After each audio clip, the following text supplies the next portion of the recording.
Well, welcome everyone to The Secret Life of Pawns. I've prepared a bunch of different material today, and it's going to be a lot of puzzles.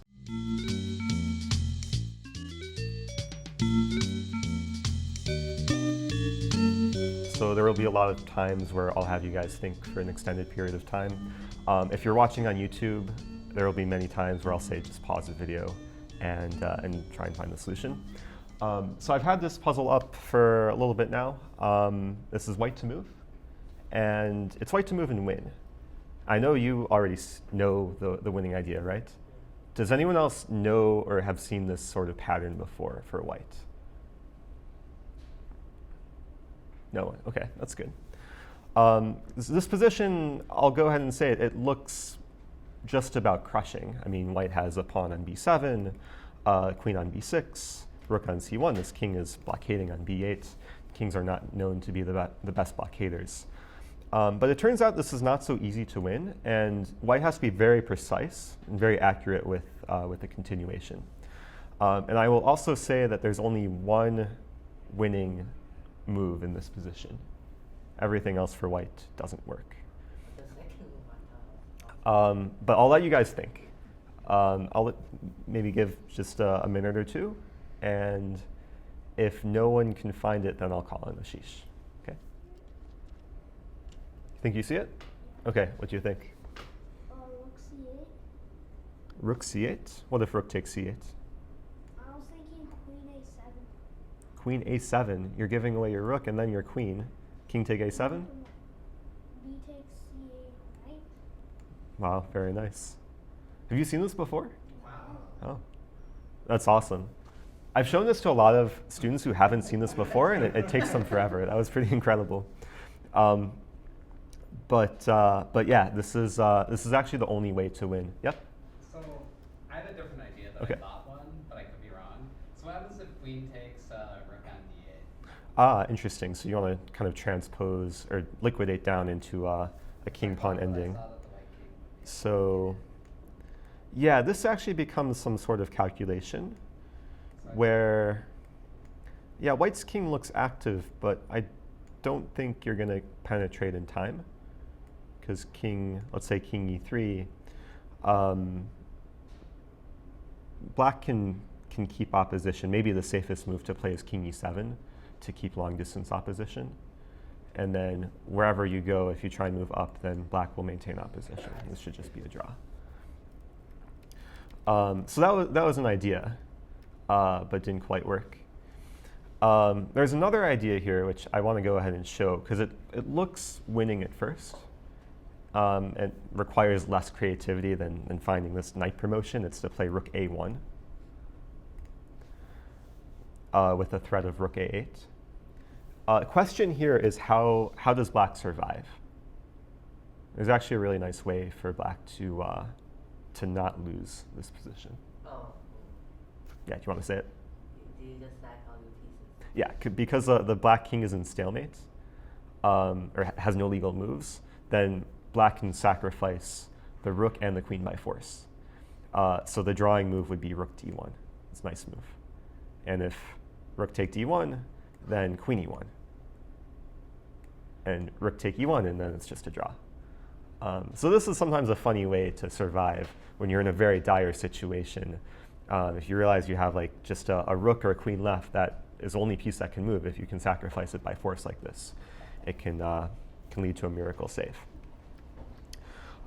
So I wanted to use this problem as kind of the introduction to this lecture, because the theme for today will be underpromotion. Because most of the time in chess, when you promote to a pawn, you promote to a queen.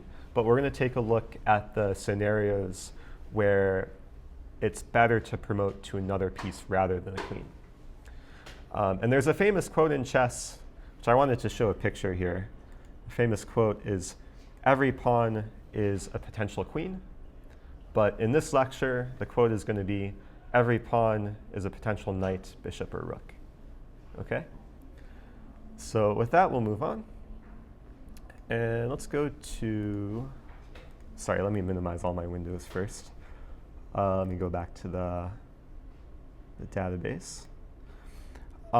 Let's go to this one. this is an interesting one. And what I should mention, there's usually just 2 reasons why you would want to underpromote in a game. First reason is what we just saw, where a knight has a different movement than the queen. And in the last example, it was just a fork. The other reason to underpromote is to avoid stalemate. Because the queen is so powerful, in some cases, if you promote to a queen, it's stalemate, which, especially in this case, we can see that if white promotes to queen, it's stalemate. White wants to win. So the question is, how can white win from this position? I'll give you some time to think. At home, feel free to pause the video.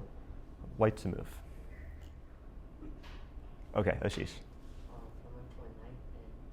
Promote to a knight with check. Let's calculate. So b8 knight, king b7, knight d7, king c8, knight f6, king take d8, knight take h7, king e7, probably knight g5, king f6, h7, king g7. Okay, let me play that on the board. This is probably one of the first lines to consider. A line that just mentioned. We promote to knight to avoid stalemate, avoiding king take b7 as well. The problem for white is that the knight kind of gets stuck, and white is losing back a piece here because the only safe square for the knight is d7, and then after king c8, it's a fork. And then the question becomes, you want to save your knight or the bishop? And it turns out, I'll just go ahead and say just right away that this is already a draw. If you save your bishop, it's a draw. If you save your knight, it's a draw. And to demonstrate both instances, let's start with this variation, knight f6, because white is winning the pawn. The reason why this is a draw is because black has not only the very powerful outside passed a pawn that can act as a decoy, but also because white's king is a bit out of play, and black's king is much closer to the h6 pawn. So black can simply play king e7 here, and I think this is around where you were kind of falling off with your calculations.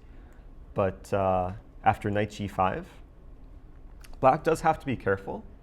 Because a move like king f8, I don't think is effective. But black has king to f6. And after king f6, the threat is king g6, right? White will have to play h7 at some point. And then the problem with this position is that when the pawn lands on h7, there's actually no way to win, even if white wins this a pawn. And I mean, we could play this out to demonstrate. Like, let's say white goes ahead, wins the a pawn, try and play quickly here. And then black is in a very easy situation. All black has to do is move back and forth, and there's no way for white to make progress. Whenever white tries to defend the pawn with the king, it'll be stalemate. If the knight moves away from defending the pawn, then just king take h7. Does that make sense to everyone? So unfortunately, saving the knight doesn't quite work out. And if we go back to this moment, let's say white saves the bishop and plays a move like bishop a5.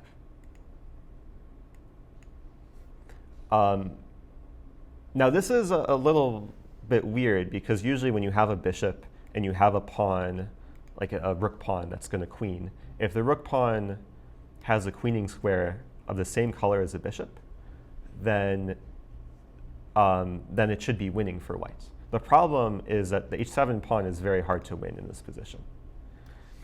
And if we play this out just to demonstrate, it's pretty easy for black. All black has to do is go and defend. And this is a draw without too much trouble. Now, I will say there is one trick in this position. It is possible for white to win. Maybe you've seen it before? So there is a trick in this position if white plays a move, let's say it's black's move. Let's say black plays here. And OK, let's say black gives away the pawn with a5. then there's king f7. And this is the one thing black has to be concerned about is king f7 with discover checkmate. So black would have to play a move like king to g8. And as long as the king doesn't walk into this mating idea, it should be an easy draw. Just to demonstrate even further, let's say black actually gives away the pawn. In this case, let's say king here, here, here. Now let's say bishop c3. Black to move. Do you play king h8 or king f8? Yeah, of course king f8. I've seen this actually happen once in the game where the player was just moving back and forth between h8 and g8 and didn't realize this pattern and then just got mated. So you have to be very careful in this situation as black when you're given the choice, don't walk into mate. So let's go back. This position requires a bit of a process of elimination where I helped you guys out there, but we can essentially eliminate promoting to knight because none of these lines work after black manages king c8. So what else can white try in this position? Yeah, the bishop is the last piece left, right? Now what difference does the bishop make? Because again, black will have the same idea of just walking straight to g8. You have two dark squared bishops, which doesn't happen too often in chess. But is there a difference? Is there a way white can possibly win this? Do you get your king row? So it's somewhat of a race, right? Because king f3, king c8. And if you want to accelerate your king, you can get to this point. But this doesn't quite work, right? Your king's too slow, and now it's boxed out. So this position takes some kind of long-term understanding. And the key thing to understand is that two dark squared bishops plus this combination of h6 pawn versus h7 pawn is winning for white for a very specific reason. Do you guys remember in the previous position I showed where there is the difference between the king going to f8 and h8? What if we got the same position but used one of the bishops to control f8 and the other bishop to set up the mating idea after king h8? Oh, wait. So now, once you see the idea, then it's a matter of just executing. Oh, so you get your bishop. So it's actually pretty simple. Like once you know the idea, just make sure you're not losing a bishop. Just save it. The black king will run to the king side. And all white has to do, let's walk in the king. Black's going to wait around. It doesn't really matter if black gives away the a pawn. Let's say king here, a4, king f6. Let's say a3, bishop take a3. All we need to do is have the bishops like this. After king g8, we can simply play a waiting move. Just move the bishop anywhere along the same diagonal, and now it's forced. King h8 and king f7 mate. So it wasn't so easy, and it took this kind of understanding of this final position in order to realize that promoting to a bishop in this position is the only move leading to a win. So this was one of the harder problems, but does that sort of make sense to everyone?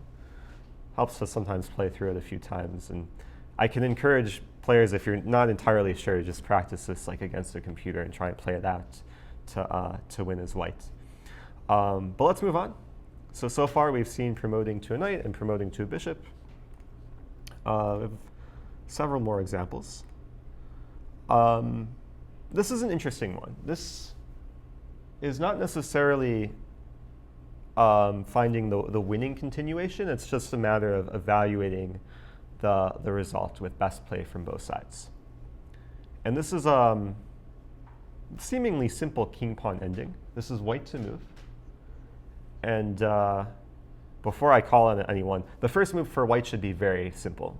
Like there's only one logical first move. The question is, what is black going to do after that? And is white going to win? Is black going to win? Is it going to be a draw? So do you have an idea? Okay, so you see like the first key idea. This is an important thing to calculate. And I'm not going to move the pieces here because calculation is important. So I will draw arrows just to demonstrate. So you said A7, B1 equals queen. And then if A8 equals queen, black has a really nice saving resource to play king B4, say queen B7, king C3, and after queen take B1, you can imagine that final position, it's stalemate.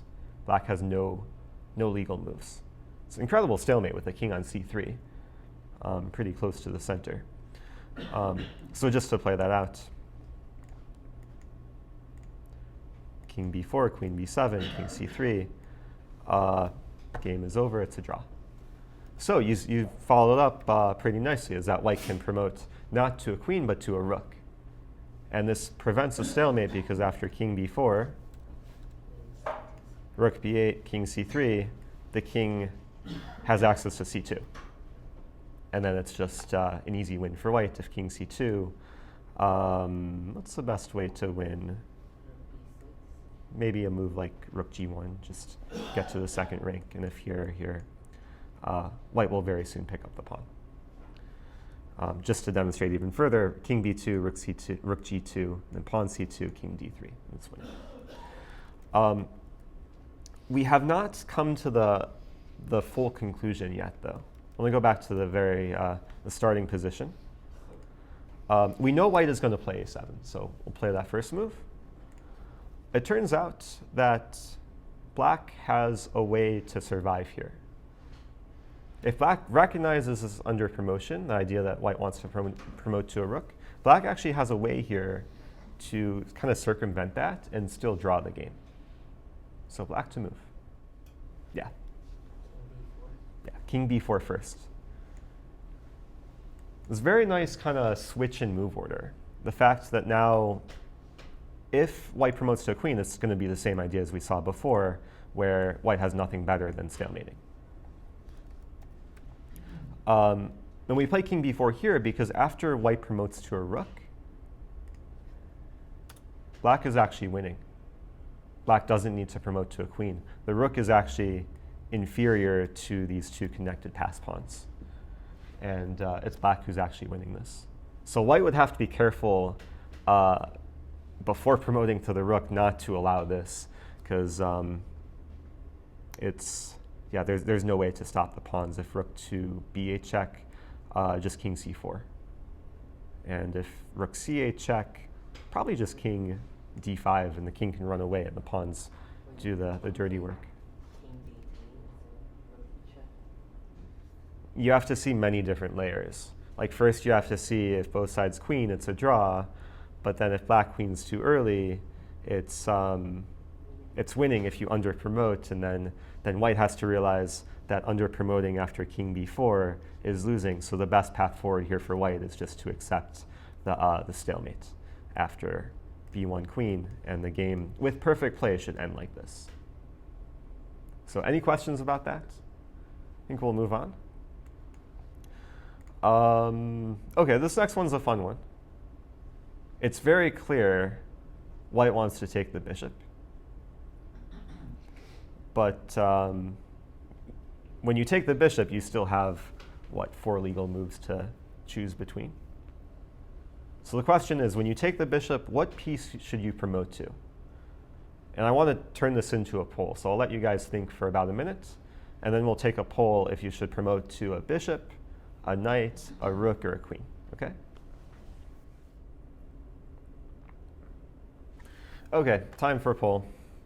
Who would want to promote to a queen? Who wants to promote to a rook? Who wants to promote to a knight? 3 people. Who wants to promote to a bishop? 4 people. Wow. So we're split between knight and bishop. As far as I know, there's only one winning move. Let's start with promoting to a knight. What happens after king g8? Knight g6, pawn takes, King takes. King f8. King King h7, king f7. I don't think this is winning. Probably just a draw. But there's no way for white's king to actually infiltrate. So congratulations to whoever said promoting to a bishop. Only winning move. When we promote to a bishop, we're holding on to the bishop. And we're going to win all the pawns very easily. Just to demonstrate this, the bishop doesn't get trapped because of bishop g7. The knight was the one getting trapped, which we did not want to allow. After bishop g7, black is going to be in basically perpetual zugzwang. Where at like most every move for black is conceding squares. Like black has to give away the h7 pawn, and then the king will have to run to e8, and then white's king comes in very easily, and then now white will pick up both e pawns and just win the game without any problems. Make sense? So sometimes you have to be aware of the critical moment. Like here, it was a very critical moment choosing between bishop and knight. And it took some calculation, some understanding to realize bishop is the only winning move. Okay, let's move on. Next position. It's a bit more complex. Now, the funny thing about this position is, actually, do I want to say? I'm not going to say. There's something funny about this position, which maybe some of you will recognize. All I will say is white to move and win. Yes? Rook c8. Rook c8. King takes c8. b7. b7. King goes back to the corner. d5. King c7. B takes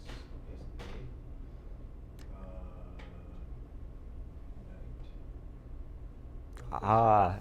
You have to learn from the last example, though.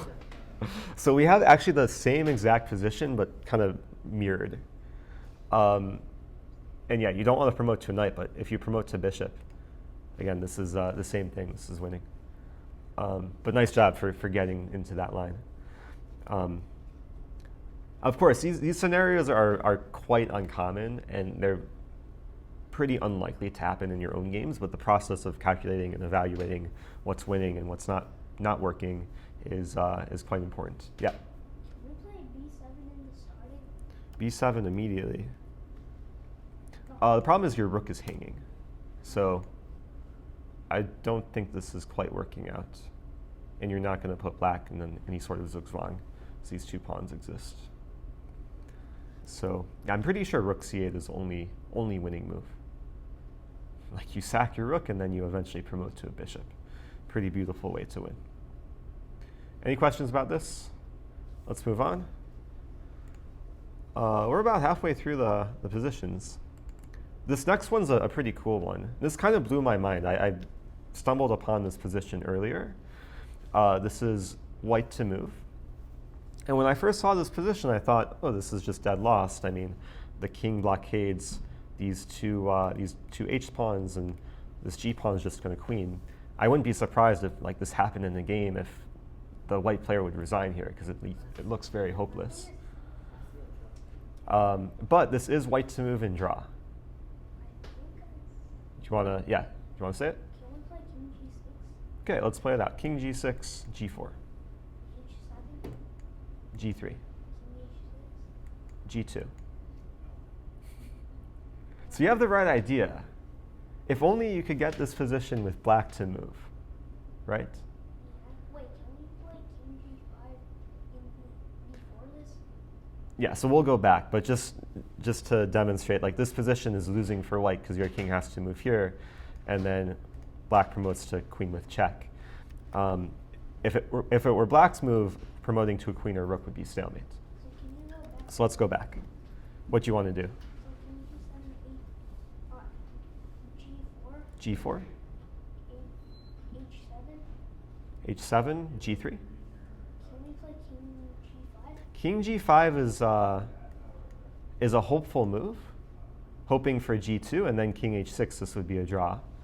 Unfortunately, there's king take h7 here. And this pawn is still unstoppable and you have no more tricks. So you have exactly the right idea, you just need the right execution. King G something. No, no. King F6 first. So king f6 first. This is the only way to win. You had to essentially lose a tempo. Before going to g6, you move to f6 and then g6. So it's a forcing move. We hit the pawn. g4 will be played. And now king g6. If g3, h7, g2, king h6. Even though this isn't necessarily like under promotion, because any promotion for black is a draw, this just demonstrates that there's some scenarios where it doesn't matter what you promote to. It's just, it's a draw if you promote to queen or rook because it's stalemate. And if you promote to knight or bishop, it's just not enough material to mate with. However, if this isn't like an online blitz game or bullet game, then you want to play on and you want to promote to a knight or bishop, because if your opponent flags, I'm pretty sure both servers on Lichess and chess.com will declare a win for black if white runs out of time in a situation like this, because there's a possible checkmate. But if you're white, just make sure you don't flag and it'll be a draw. So anyway, one more line to demonstrate after king f6, g4, king g6. What should white play after black plays king g8? Maybe trying to confuse you a little bit. Okay, yeah. So there's two candidate moves. There's h7 and king g5. What do you want to say? King G5. I'm pretty sure king g5 is the only way to draw. Because if we play h7, king h8, king h6. Oh, wait a minute. This is also drawn.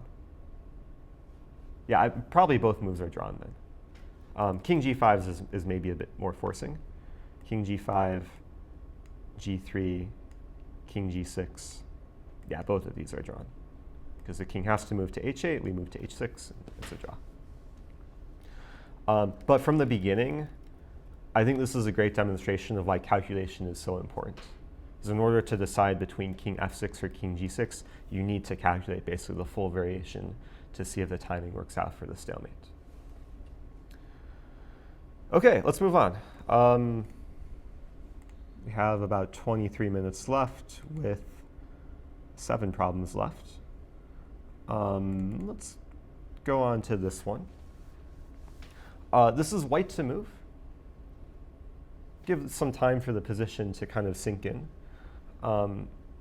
This g-pawn is about to queen, so white is in pretty grave danger. Also, the rook's attacked. But I think this position, again, applies to a lot of ideas that we've already seen.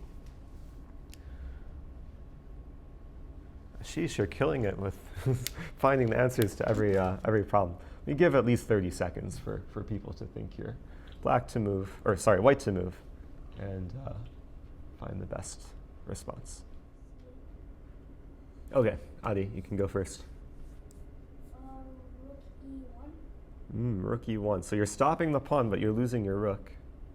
Rook e1, bishop take e1? King h3. King h3. So now you're forcing the pawn to promote. If the pawn promotes to rook or queen, it's just stalemate, right? Question is, can black win the game by under-promoting? No, it's just the same position. Last time. So you're saying no? Yeah, it's similar to the position last time, right? Yeah. Where if you promote to, yeah, you're exactly right. If you promote to knight, then the knight is essentially trapped. It has to go to e2, and then there's a fork. If you promote to dark squared bishop, this is some essential chess knowledge. Can black checkmate with 2 bishops? Depends. It depends if both bishops are in the same color. Black cannot checkmate with 2 dark squared bishops. There's not even like a possible checkmate you can create with just king and 2 bishops against king. But because white has a pawn, maybe there'd be some like helpmate where if white was trying to get mated, it would be possible. But no, this is just a dead draw. So this was another example where like black could try and underpromote, but nothing worked out. And this idea of stalemate was really nice for white to see. This is another position where I think a lot of players might just resign, or they might play a move like rook f5 check, which doesn't lead to anything, and after king e6, then it's losing for white. So let's move on to, okay, we're probably going to have time for all of these. So this is another one, kind of an interesting composition. This is white to move. There's a couple of things to realize here. First thing you should instantly realize is white's in check. So you have to find how white can get out of check. Second thing to realize is that this pawn is one square away from queening.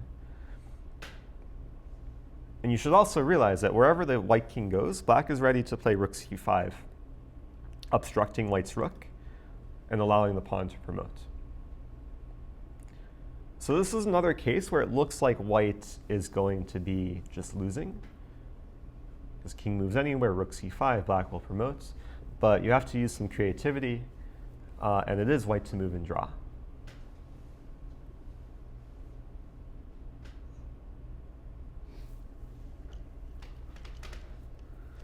Okay, let's hear it, Adi. King d4. So king d4, rook c5, Take c5. pawn takes c5. King d3. And if I promote, To what? to what? Good question. If I promote to a queen, It's not it's stalemate. If I promote to a rook, what if I promote to a bishop? king c2. No, king c4. So it's actually important where you move your king. But you found, okay, you found the start of the critical line. I'll play this out. King d4, this is the only drawing move. Black will play rook c5. You take on c5, pawn takes c5, and now incredible move, king d3. Attacking the pawn. If the pawn promotes, in this case, to a rook or a queen, it's stalemate. If the pawn promotes to, we were testing out bishop. Now you have to be very careful. If you play king c2, this is probably just losing after bishop a3. So what's the best move for white? King c4. You attack the pawn, forcing bishop a3, and now simple drawing move. Anyone? Yeah, just d4. And you trade off black's only pawn.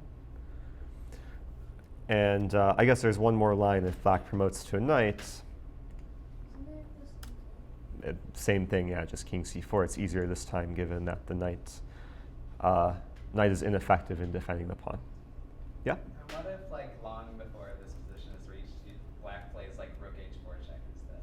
That's a good question. If rook h4 check, we can simply move back to d3 and we'll win the pawn. And this should be an easy draw, given that the pawn can't make progress. So, like if you have this in a game and you're black, I mean, rook c5 is probably the best shot to try and win if white doesn't see this idea. But it's unfortunate for black, because if this king is like away from f3, like if it's on some other random square like g2, it would be winning because the king wouldn't be helping contribute to the stalemate. In this line, black would love the king anywhere else but f3. So let's move on. This is a fun one. It's possible that some of you may have seen this one before. This is a completely kind of made up position. And the beauty in this position, white is going to underpromote several times. This is white to move and win. 4 times. Actually, wait, it is white to move in this position. Only one winning move for white. I've seen this before. You've seen this before. Okay, then you're not allowed to answer anything. You've seen this before too. Okay, so we need someone else apart from Ashish and Adi. Do you have was that a hand raise? I've seen it a year ago, but Uh-huh. I don't really remember. So you've seen it, but you don't remember it. Okay. This is pretty memorable. It might take a couple of times till it's ingrained in your memory, but Did someone already do this in a St. Louis Chess Club lecture? Yeah, intact. Oh man. So it's possible like the whole YouTube audience has seen this before too. Okay, let's go through quickly then. I'll just show the beauty is h8 equals knight. And what happens is black stalemates himself. Like if white just plays some move like knight take f7, stalemate. And this was a problem with promoting to a queen, is that the queen had no great way to make progress. But the amazing thing is white can unstalemate by playing knight g6. And for this whole sequence, black is forced to play only moves. F take g6 is only move, g5 is only move. And again, white promotes to a knight, g4 only move, knight e6, pawn take e6, and the pattern continues. Again, we promote to knight, and again we sacrifice the knight, take, and then this still it required some calculation from the start, because if you know you're going to get this position, you have to make sure that black's not mating you before you're mating the king on h1. But fortunately, the knight actually attacks the king very quickly here after knight d6, b2, let's say knight f5, b1, and then checkmate. So it's a pretty incredible solution. It was just forced mate in 14, given that every single move black played was an only move. I guess with the exception of the final move, black had 4 different options in this position, but nothing works. Just out of curiosity, I wonder if the computer... The engine solve this? They can I was going to see if the engine can solve this. Let's see Crafty, because Crafty is usually like the weakest one. Crafty solve it. Wow, Crafty solves it. It sees a winning advantage. Doesn't see force mate. Oh, now it sees force mate. Okay. If Crafty can solve it, then probably every engine can solve it. Okay, so that was a nice one. Let's move on from that. Yeah, let's do this one. This is white to move. This is a bit more realistic, especially compared to the last position. Kind of simple ending, bishop and pawn versus knight. And this requires calculation. It's white to move. The first move should be very obvious. The ultimate question is white winning? Give you some time to think. Have you seen this before? Then it should take you longer than 15 seconds to say something.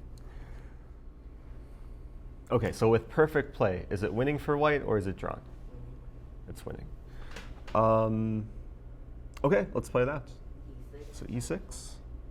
I'm repeating the moves you're saying just so the online audience can hear. So e6, knight f4, bishop d8 check, king a6,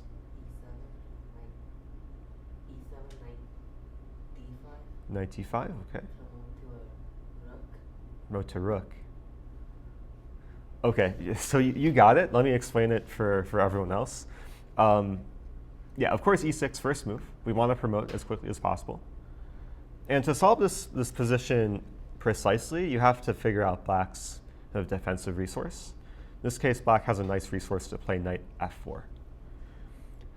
And a lot of players will maybe get stuck around here, because if white pushes the pawn again, there's knight d5. And this is actually just a draw. The knight's attacking the pawn.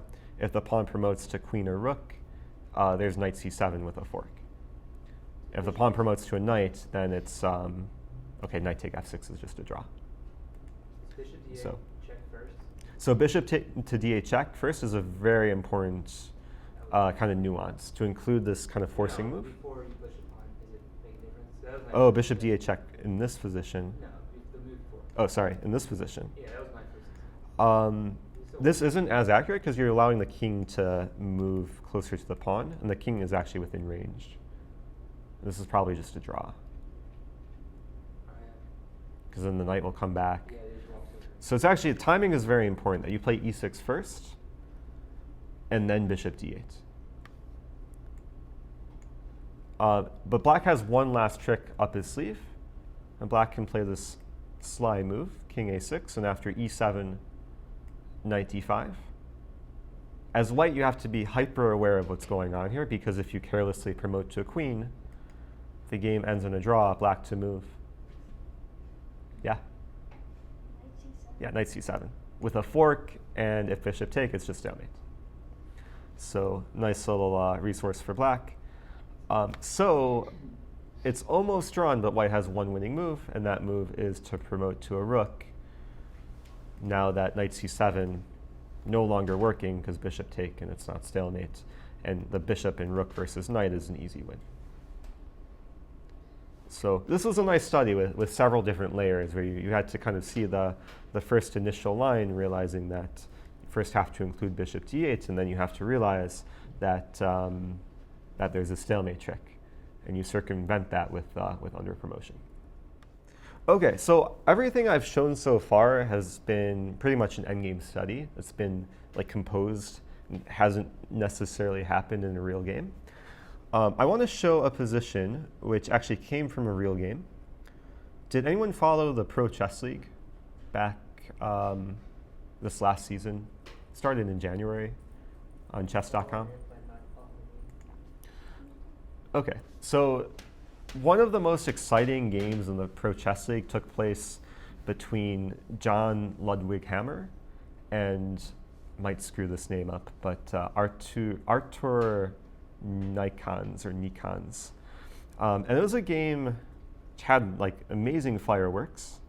I want to get to the key position where Hammer is playing black.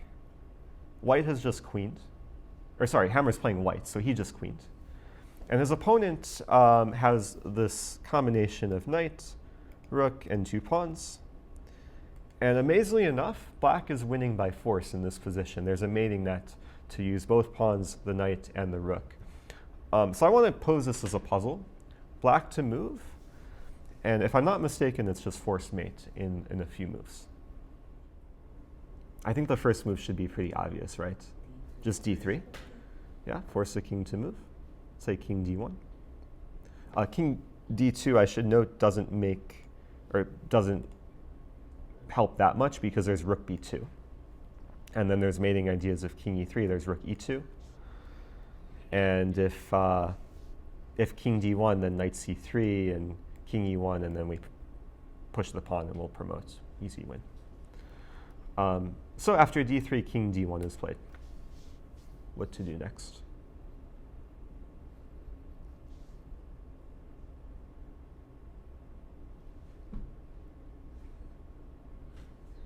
And you know you have to basically continue checking the king, so there's really only two checks to consider here.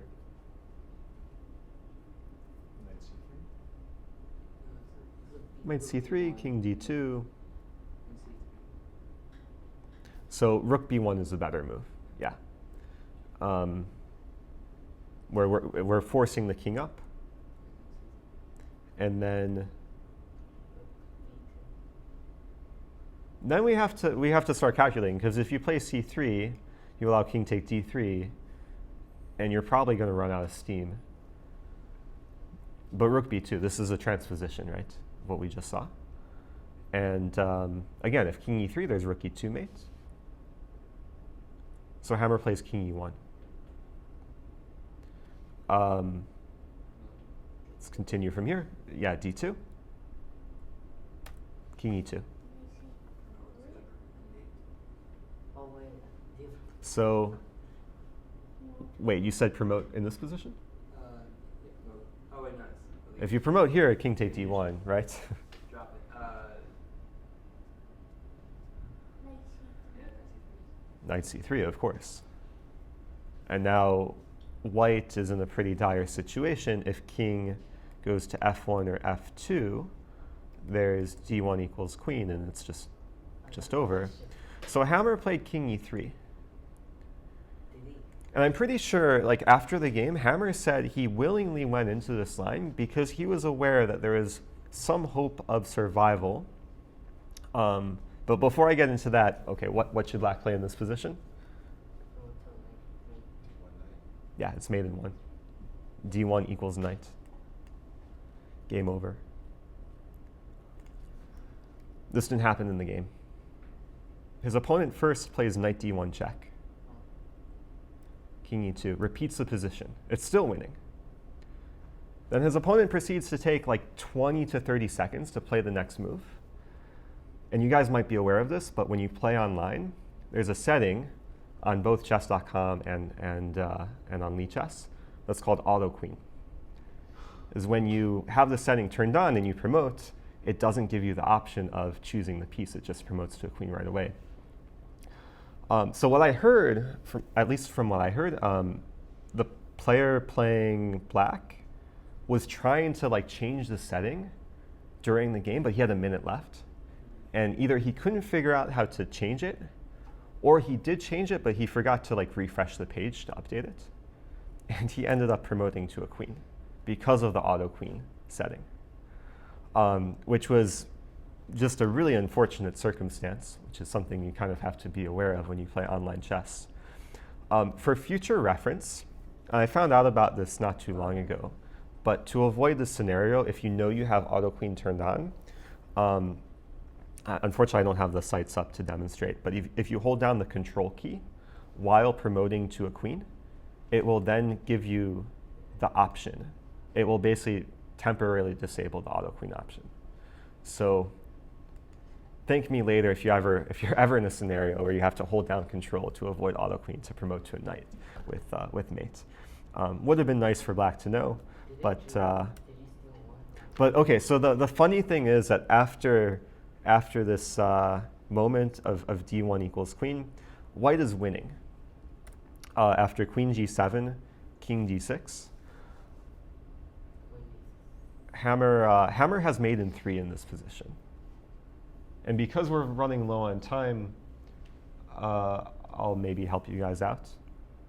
Wait, but I actually have to find the mate in 3 myself. Where was the mate in 3? Oh yeah, it's, you said queen d7? Queen d7, king c5? King b4? The king is running. Pretty sure the mate is e5. If king c5, then there's this nice queen e7 move preventing the king from running to b4, and the bishop and this pawn creates a wall for the king. After the king moves back, then there's simply queen d6 mate. And then the other line, if e5, king take e5, there's no king take e5 because queen defends. So let's say king d5 first. Then there is queen d7. If king c5, it's going to be the same mate as we saw before with queen e7. And if king take e5, there is f4, king f6, only move, and then queen f7 mate. Not easy sometimes when the king's in the center to make sure everything's controlled around the king. But all of that would have been forcing.